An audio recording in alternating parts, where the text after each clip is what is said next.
Hey everyone. Hi. Hello. Welcome to another episode of Alison Rosen is Your New Best Friend. I'm here in my studio. Now, normally I would be checking in with producer Tony Thaxton to see how he's doing. But once more, he has abandoned me to play drums with his stupid rock band Motion City Soundtrack. Whether he's plugging the podcast from the stage, I don't know. He claims he is, and he claims that it is getting in the way of the set and that the band is getting upset. I think that this is all made up, and I don't think he really is mentioning the podcast from the stage. If anyone has gone to any of the shows, could you please confirm whether this is happening or not? But that's okay. We don't need him. Alison Rosen, Alison's your new best friend.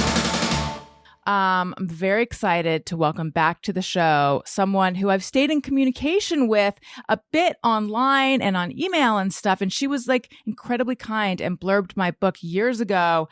But this is the first time I've had her back on the show we just figured out like, I thought it was 10 years. It is 9 years. It's almost the same. Please put your hands together for New York Times bestselling author. She's the author of I Like You Just the Way That I Am, Live Fast, Die Hot. Those are books of essays. And then her brand new book is a book of fiction. It's a satire. We'll get into. I enjoyed it immensely. We'll get into it. It's called City of Likes. Please put your hands together for Jenny MOLLEN. Hello, welcome. Hi, thank you for having me. We were just doing the math, trying to figure out like when we actually were last physically together. And it was years ago. I thought it was 2016. You look the exact same. Oh. I thought it was 2016, but it was actually 2013. I mean, who even was I? I don't even want to hear that interview. I'm scared. Okay, well, the funny thing is, I was scared to go back too. I was like, right? Yeah. I have this. Do you have this as well? I have this huge aversion to going back and listening to old stuff because I don't even know what it is I don't want to face, but I just don't want to. You know what it is? What? Well, listen, Busy Phillips, I went to high school with her. She just posted something that was in our yearbook. Of course, I didn't hold on to my yearbook. That would be something crazy that I would never do. I'm a Gemini and who knows where anything really even is now.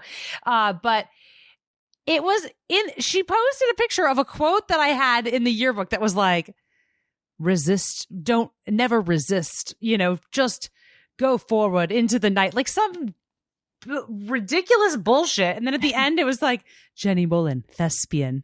Oh, I was like, ew. Wow. That's why I don't want to go back. I mean, that encapsulated why I don't have the yearbook. One was the best move ever.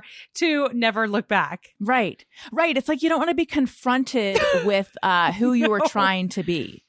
Well, yes. Here's the thing though. This is for me at least, because that's how I was feeling. I was like, I don't want to. But then I went back and I was like, oh my God, this episode is really good. If I may pat both of us on the back, it was really good. It was really entertaining. I felt like we were both there was a lot of like, it was very vulnerable and revelatory. And I worry that I might have peaked 10 years ago because I'm saying roughly the same shit, just probably in a less articulate manner.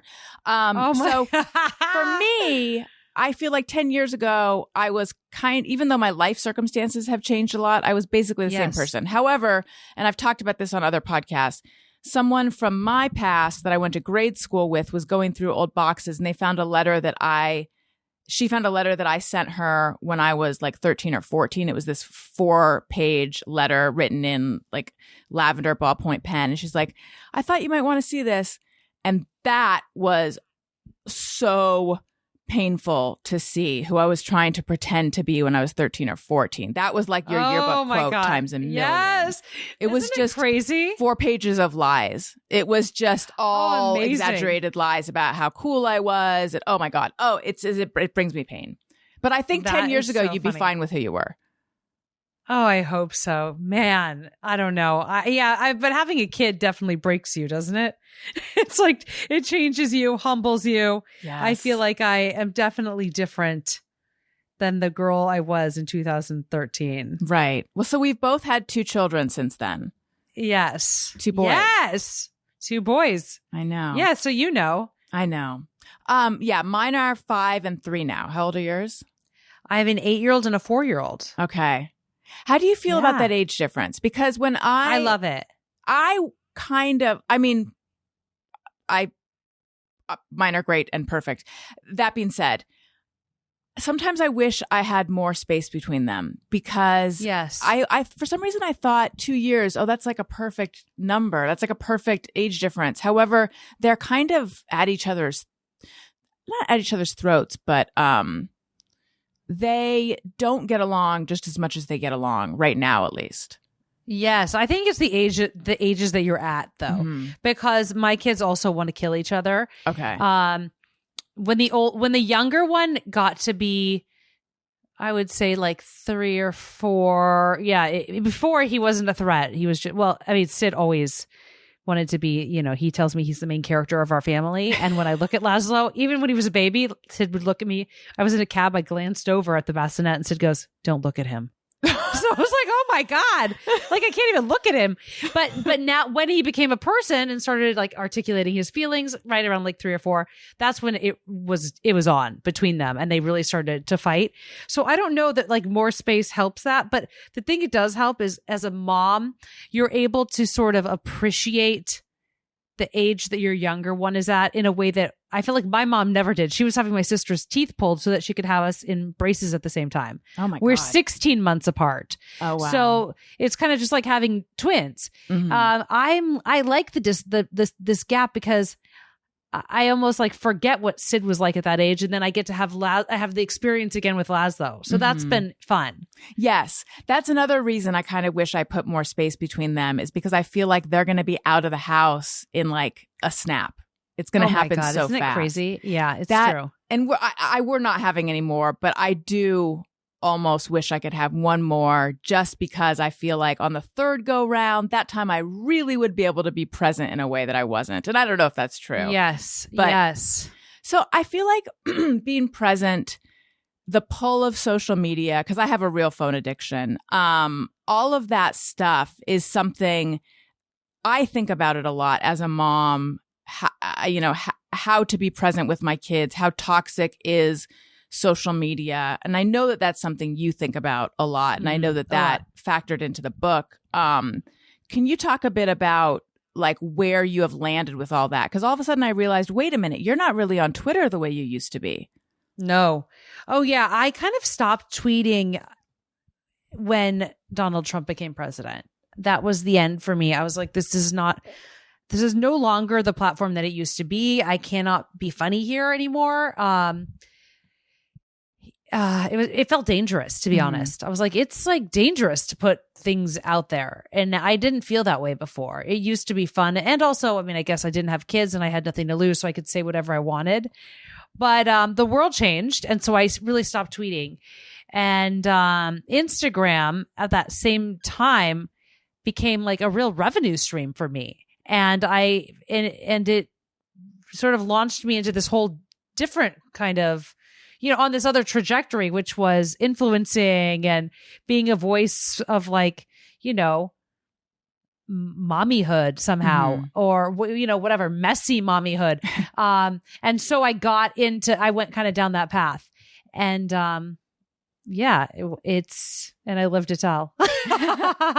Well, so wait, I do want to, okay, I got to make a note to myself. Well, actually, I'll just throw out my question and I don't mean throw out like in the garbage. I mean, I'll say what it is, but then we'll come around to it. So Okay. Your book deals with like a momfluencer. And I Yes. was wondering,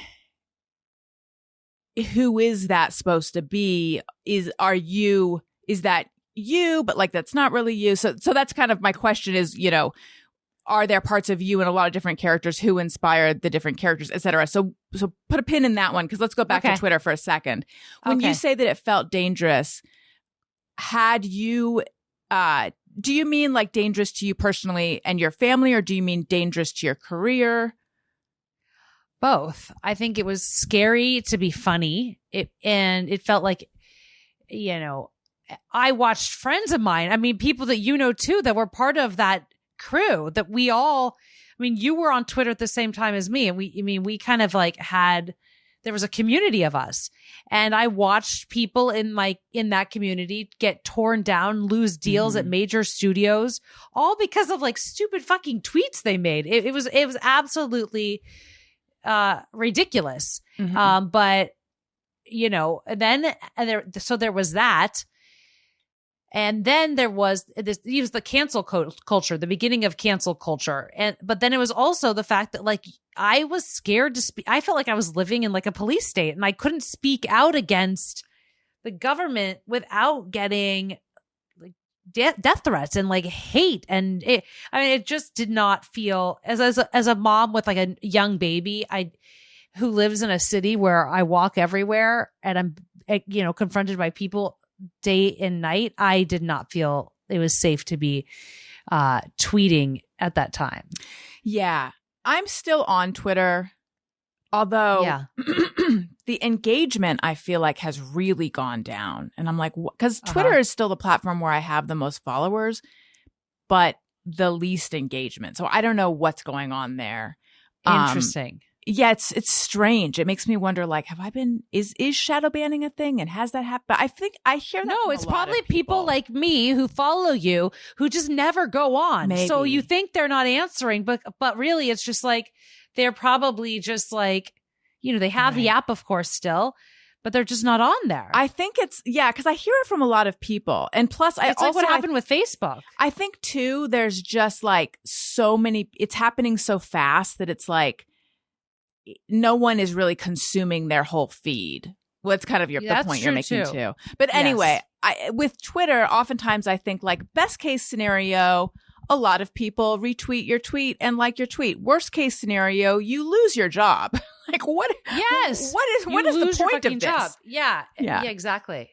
And you're blacklisted. Yeah, it's like so you went back and deleted your old tweets and things, right? Oh my God, yeah. I mean, my husband had a bunch of stuff happen around Twitter. Oh, and right. It was just crazy. It was crazy and absolutely ridiculous. And like, if you know Jason at all, I mean, it's so crazy how like the far right like tried to just come at him and like turn him into some sort of like chauvinist asshole. And if you know anything about him, you know that he's like such a girl sandwiched between like two sisters. Like I'm in a lesbian relationship and they're like telling me that my husband is some sort of like, I completely forgot about chauvinistic dick. Yeah. Right. Oh yeah. And that these innocuous tweets, I mean, he was fired from a job. I mean, it was insane. So for me, I was like, I'm out. I'm done with Twitter. I totally forgot about that. Yeah. That must have been really stressful. It was scary. Yeah. It was scary, but it was also like so ridiculous. And you could tell that it was just, I mean, also like, look at James Gunn. I mean, so many people that we love were just getting like ripped apart they were just trying to be funny. And maybe you don't think it's funny. Maybe you do, who knows? But at the time, if you remember on Twitter, the more outrageous you could be, the more like you were like propelled forward. It was like, it was all about shock value. It was very like Howard Stern, just like say whatever the fuck you want. And I did it too. And I mean, I cringe thinking about some of the tweets I made now. Like when they come to my mind, certain things, I'm like, oh my God, I put that into the world. I said that like in today's society, it'd be canceled instantly. But that was what Twitter was for us then. We were just trying to be outrageous. Right. Because we just wanted, it's like, you just wanted to be seen. And then it took a sharp turn, and that became a medium that I didn't want to be involved with. Right. Even though I think I was funnier when I was on Twitter because I thought in tweets. I started to think in, what is it? How many characters or less? I mean, that was like 140 then. Now it's 280. 140. Oh, weird. See, I don't know if I could do the new format. But yeah, it would throw me. I'd be like at a dinner party and be like, "That's a tweet. That's a tweet." So I miss that, but that's about it. So then on Instagram, that started turning into a revenue stream. And some, your book explores, the novel explores that a bit. But yes, am I understanding correctly that like you were getting deals for promoting items and things like that as like a mommy influencer, a mom influencer? Yes. That's cool. How did that come about? It just sort of happened. I feel like I had a second child, and next thing I knew, I was like on the cover of Parents Magazine and talking about, writing my like shtick about, my approach to parenting. And then next thing you know, it was like brands were approaching me asking if I would sell maxi pads for them and dog food and hairbrushes and like anything you can think of. And then, what happens from there is that your house ends up getting taken over with boxes of people just sending you shit that they cross their fingers and hope that you post. And yeah, like eventually you become a slave to it. Yeah. So then, oh God, I have so many questions, both about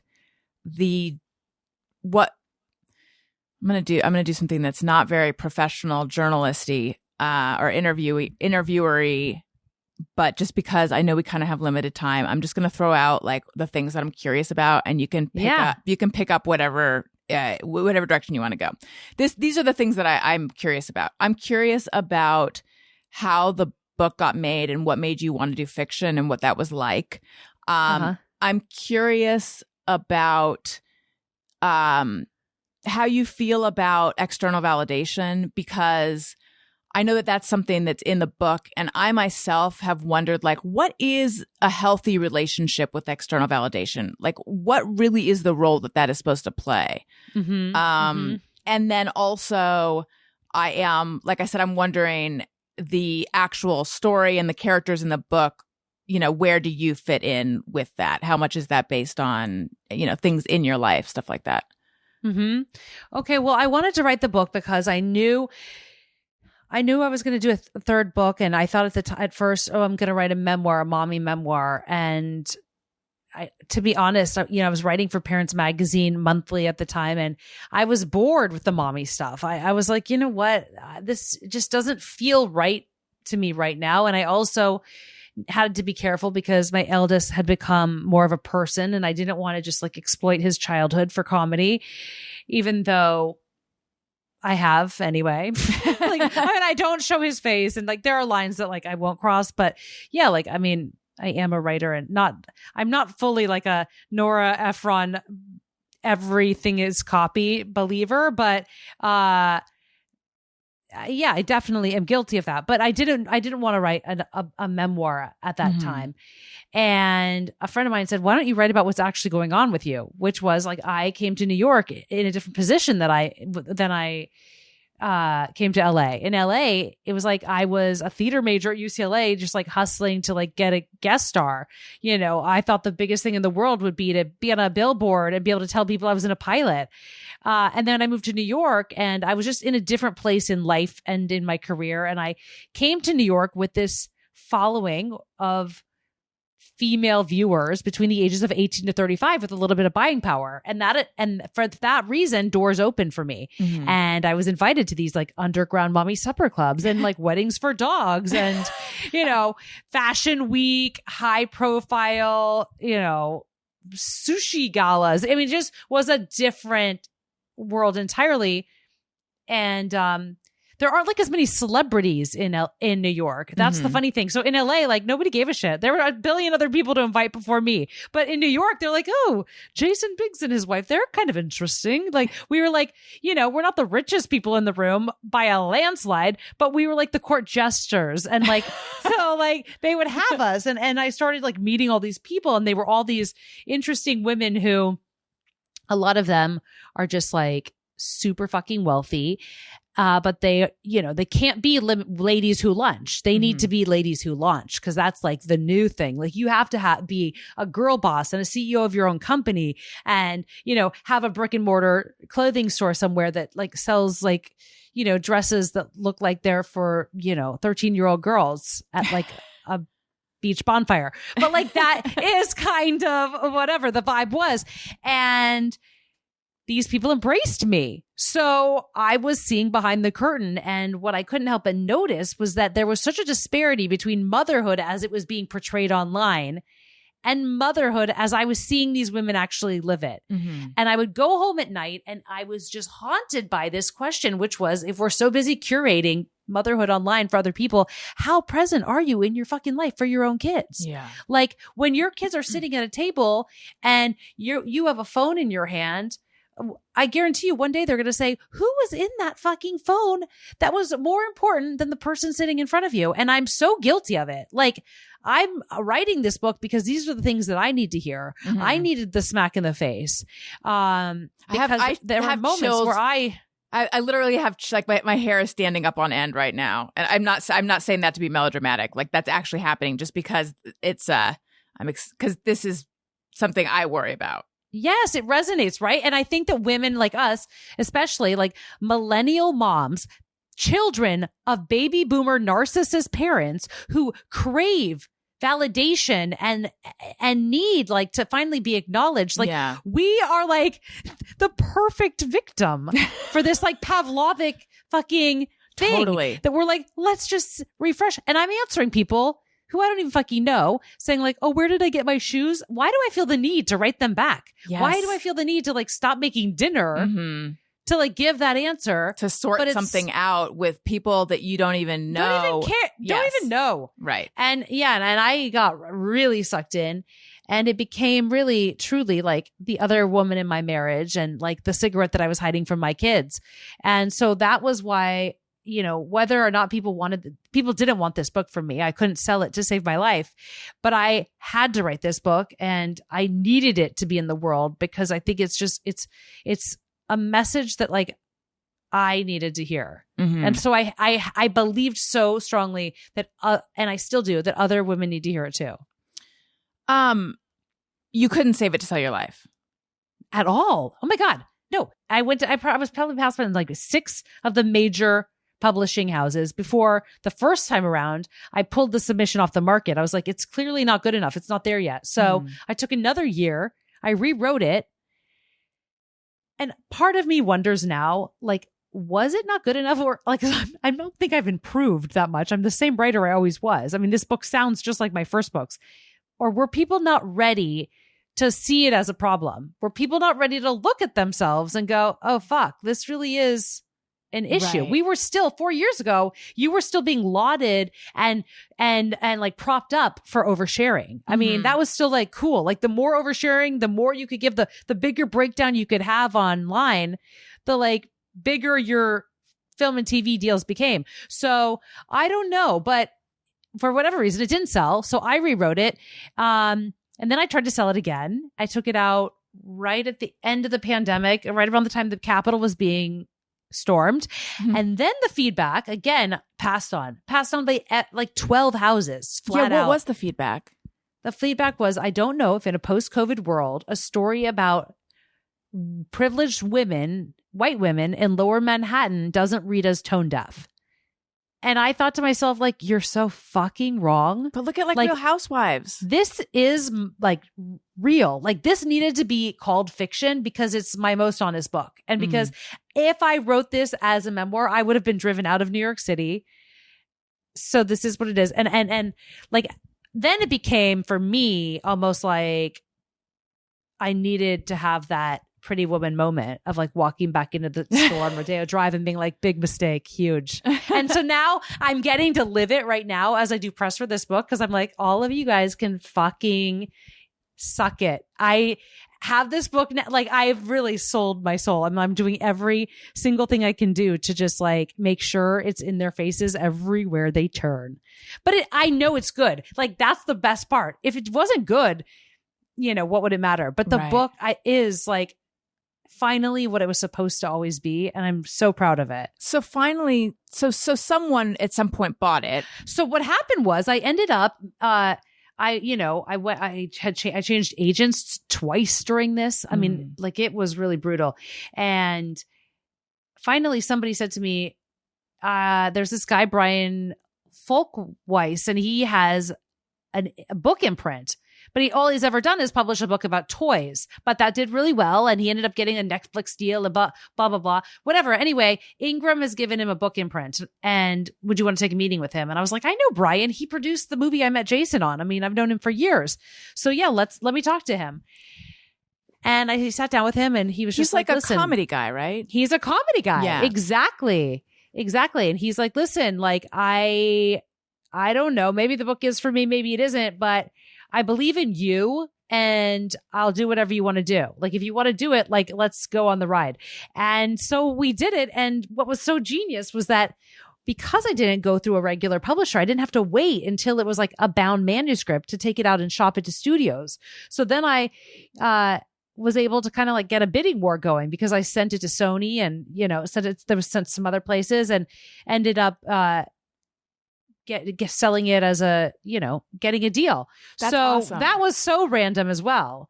And probably wouldn't have happened had I gone with a more traditional publishing route. But for me, I was like, I just want it. Brian, can you get it bound? Can it be hardcover? And can you get it in bookshelves? My ego can't handle, you know, an Amazon book. Right, I need it to be real in my hands. And he's like, that I can do. So yeah. So, I mean, it's been an interesting ride and here we are finally. It's about to come out. And I mean, And dude, Diablo Cody is involved, right? yeah. And Diablo is going to be supervising and EPing, which is brilliant.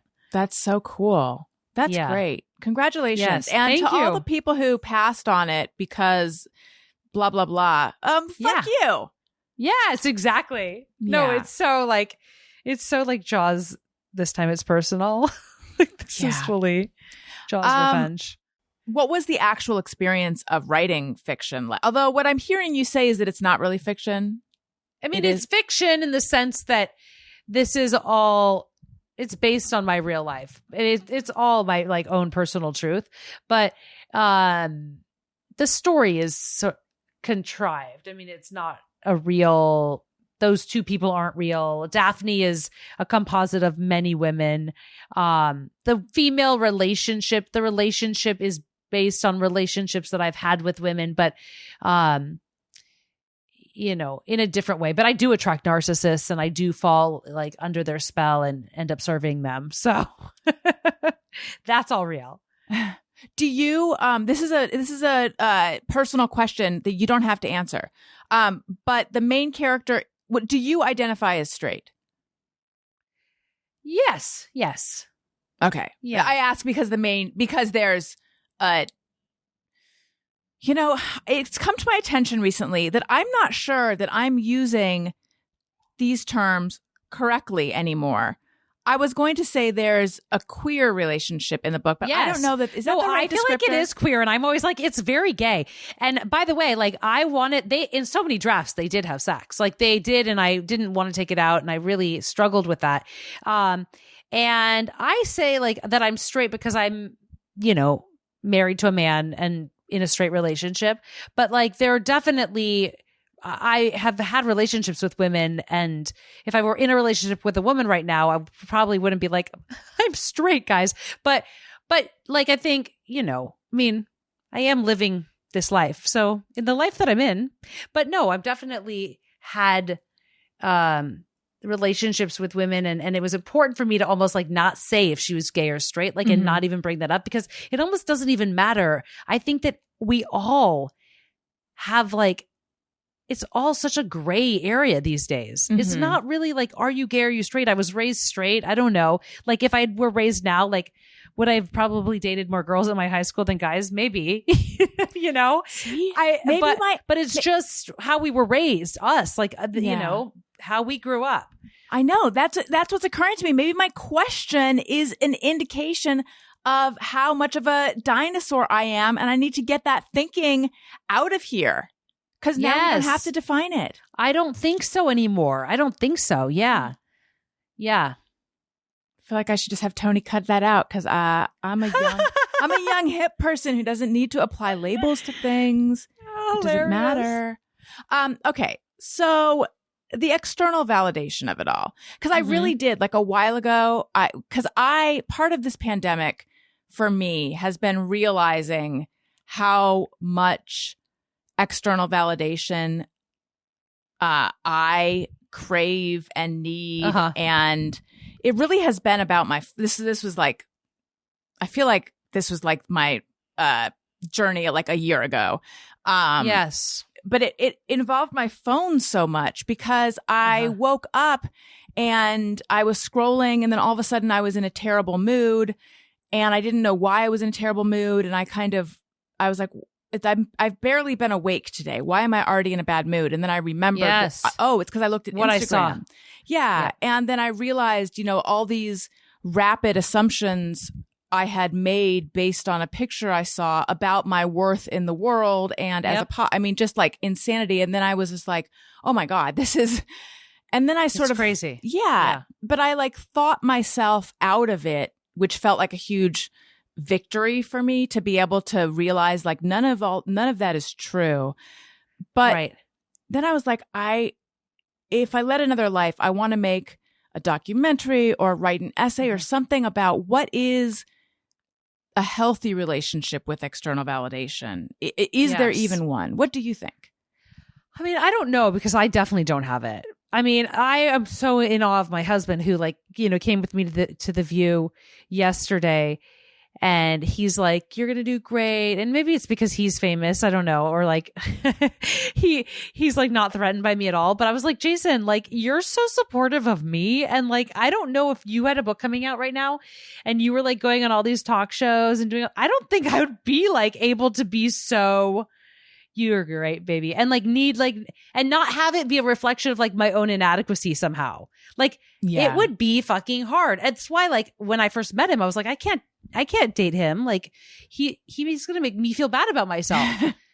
And it was like a big issue in our relationship, like until I started tweeting, to be honest, and getting validation. Right.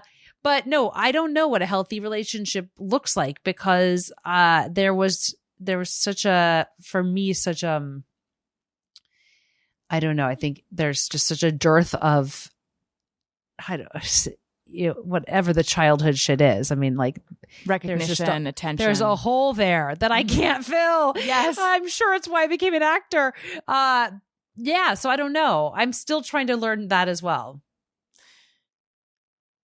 Do you still act? I don't know why. No. I don't know why I paused so long. No, I think because you don't. Okay. I try not to. I mean, it's just like, I don't want to service somebody else's story. Like when I wrote the book, I was like, oh my God, it was like a light went off. And I just thought to myself, like, I'm never going back to that again. But when you're a young kid growing up in Arizona and you want to tell stories and there is no social media, you join the theater department and you follow that path. I also was dyslexic, so it's not like I ever thought I could write,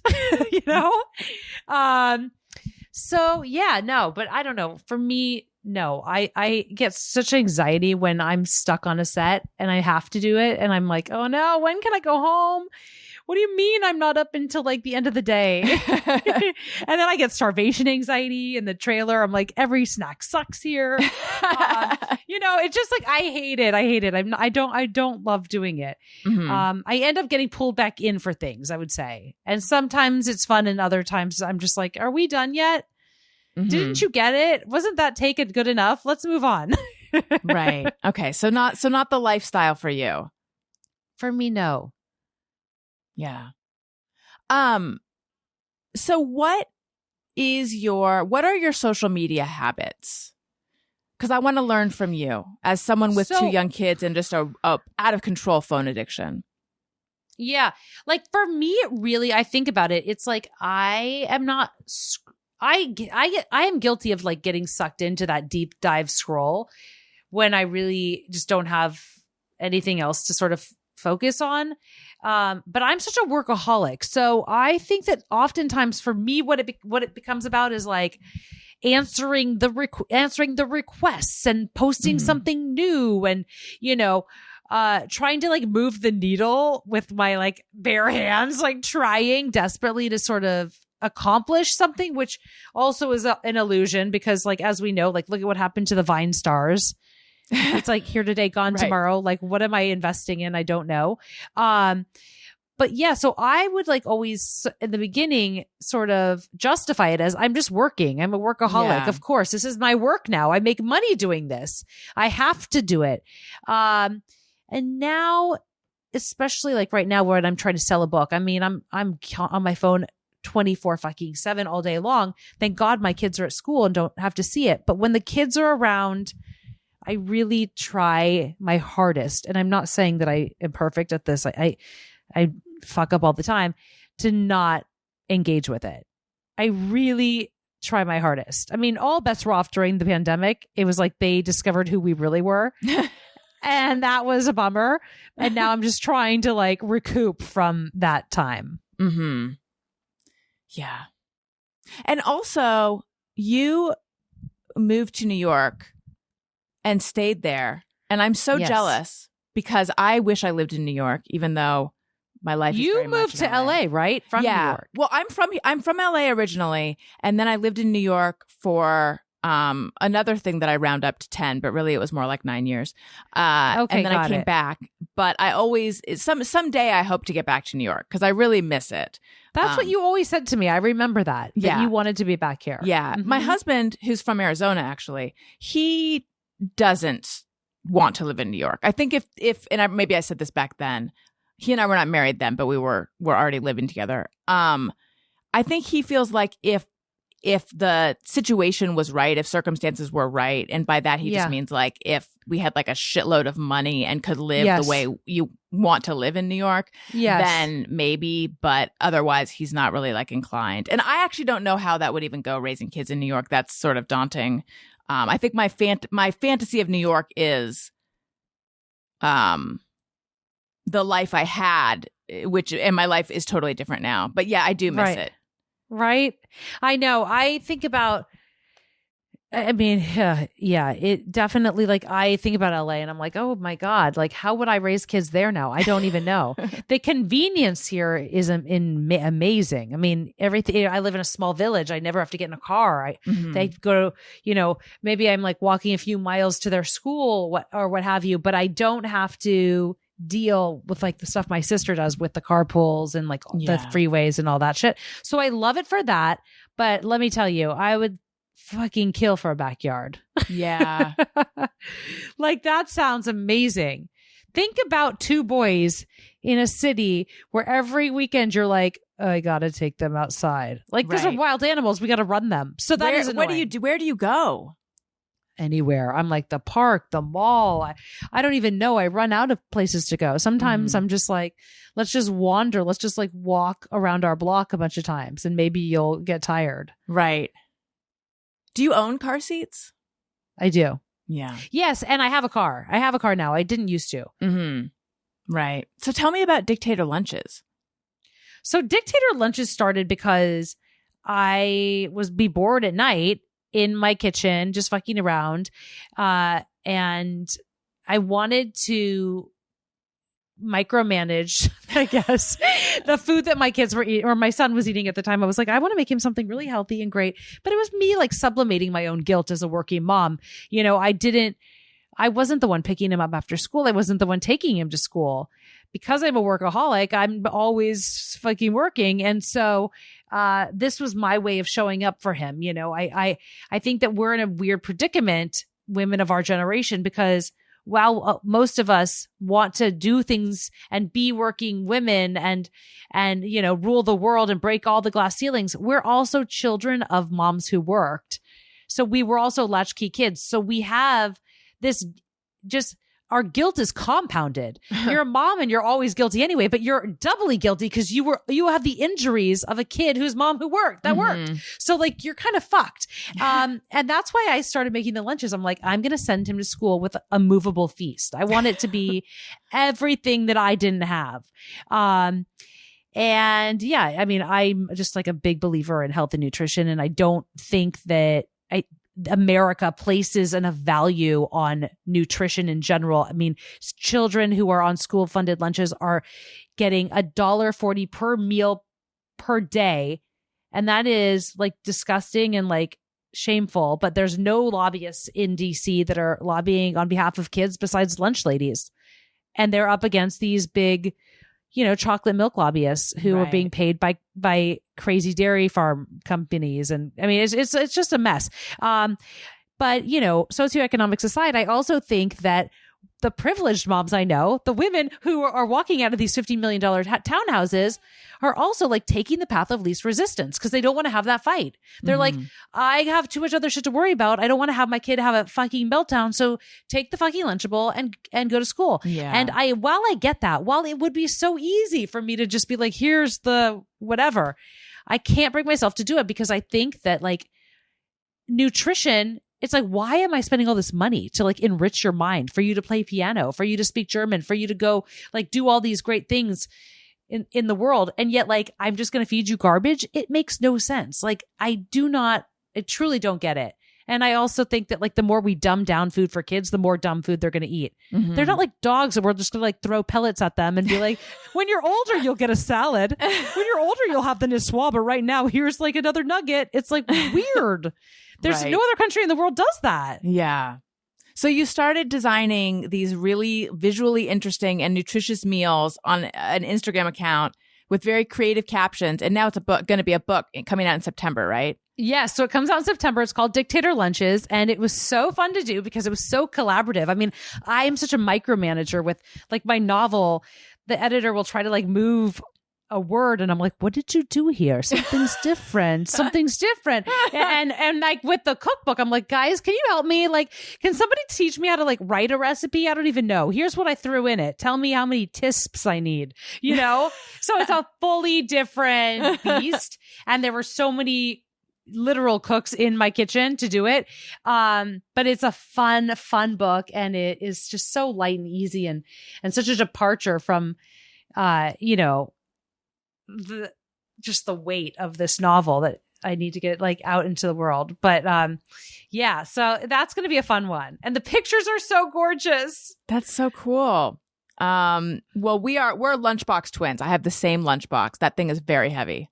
Oh my God, it's so heavy, right? Yeah. I know. And stuff like gets all over the place. There really isn't a perfect lunchbox. No. Yeah, no, I have wondered, are they like on my kids' preschool is all about that specific lunchbox. And I'm like, are they getting a kickback from Planet Box or whatever it is? I don't think they are, but they just, Planet Box makes no money. They're really like such a small company. They're such sweet people. Yeah. But like, it is still such a like, they're owned by Lifetime Brands, which is a bigger company, but they're still so mom and pop. Like they really are, the real deal, just like, I don't know, small. They're still so small. Well, we're loyal to them. Both kids have those kind of lunchboxes. We have their little inserts, and I love it. They care about the environment. I mean, like, what more can you want? That's a good company. It is a good company. Do you happen to have a Just Me or Everyone? That's the segment we do where people write in with things they think or do, and they wonder if it's just me or everyone. And sometimes I ask my guest, is it just me or everyone? Okay, yes. What is yours? So my Just Me is like, is it just me, or like, are Ubers? Like, is it scary that we just get in the car with anybody? We don't actually know these people. Like, they haven't been vetted. We don't know how they drive at all, but we're just like, you seem fine. I mean, like, haven't they just like signed up for the app? Like, who knows who you're actually in a car with? That freaks me out. And sometimes now in New York, especially, and maybe in LA, I don't know, but like parents will let their kids get in an Uber by themselves. That is fucking scary. That scares me so much. I don't think I could do that. I don't want to be in an Uber by myself. So is that just me, or is that everybody? Well, it's definitely not everyone, given how many people take Ubers and Lyfts all the time. I don't think it's just you who thinks this, though, because it's definitely occurred to me. Do you ever get on the phone when you're in an Uber and like let them know that you're talking to a friend so that they can't like try to kidnap you? Yes, I have done that. And also, now, speaking of social media, do you ever look at TikTok? Are you on TikTok? No. Oh my God, that's a really addictive one. I stayed off of it for years because I was like, I don't enjoy looking at Instagram Reels. I don't see why I would enjoy this app. And now that I'm on it, I'm like, oh my God, it's very fun. I don't make them, but I do enjoy looking at it. But anyway, there are a lot of TikToks that people will make where it's like, save this, and if you're uncomfortable in an Uber or a Lyft, play it, and it'll be someone who's like, hey, how's it going? You know, how much longer? Okay, yeah. You know, I'll come to the door when you're, and it's like the other side of a Wow. conversation, so that it Amazing. sounds like it's like your boyfriend who's gonna, waiting for you when you show up. It's really So cool. smart. Yeah. Smart. Although my thing is like, I wouldn't even know how to save this and play it in an Uber if I wanted to. Mine would be like on loop, and he'd be like, "Clearly, ma'am, you have a recording, and you think I'm going to kill you, and I'm offended. I have a 5-star rating." But I do think that all the time, though. I think like this. What is the vetting? This does feel like, but I also think that I have had that thought about taxis, even though I know that there is more of like a vetting with that. But it does feel like, it all. hope feels this weird goes to well. me. Yeah. Right? Hope this goes well. Right. Yes. When I lived in New York, that was before those apps. Now I feel like it would be so much easier to find a ride. Because that thing it where is, you're thank like God. trying to find a taxi, but it's that turnover hour. Oh, I hate that. that people claim always doesn't used to happen exist. to me. Yeah, it always used to happen. But it does. And then Yes. also, oh no, go ahead. No, yes, I remember that. And it'd be raining, and I'm like, fuck this. Right. And then also, do you have a hey, go fuck yourself where we tell someone to go fuck themselves? I feel like that right now. I mean, about certain women who, it's like I am such a, like, giving you the blurb. I'm so glad that you said that I gave you the blurb. I didn't remember. I forgot that I had done that. I forgot. It was so nice of you. But like that, I'm so happy you reminded me of that, because that is like a perfect tie into this go fuck yourself, because I feel like so many times like women don't think that there's enough room for everybody, and they like kind of like will ask you for favors, and you show up for them for years, but then like when you turn around and have something, and like they see you struggling in the water, and they don't lift a finger to fucking help you or support you or be like, I give you that like sort of plug. I find that so despicable.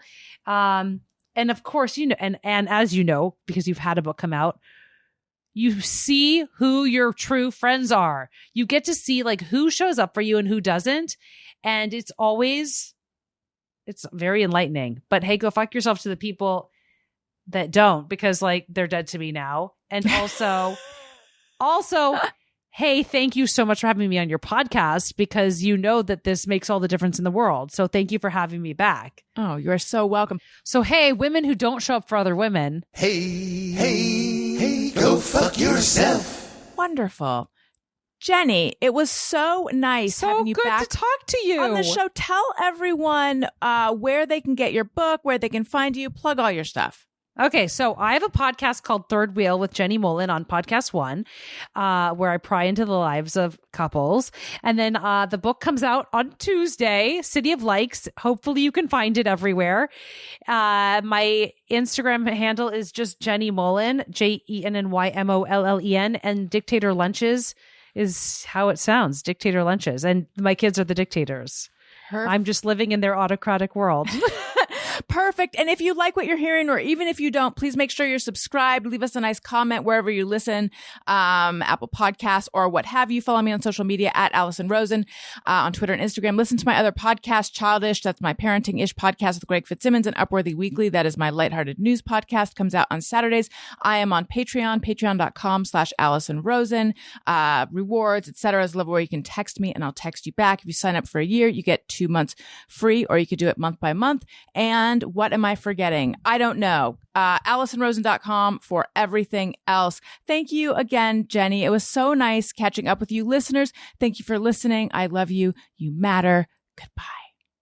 Hey, do you know about the Alison Rosen Show?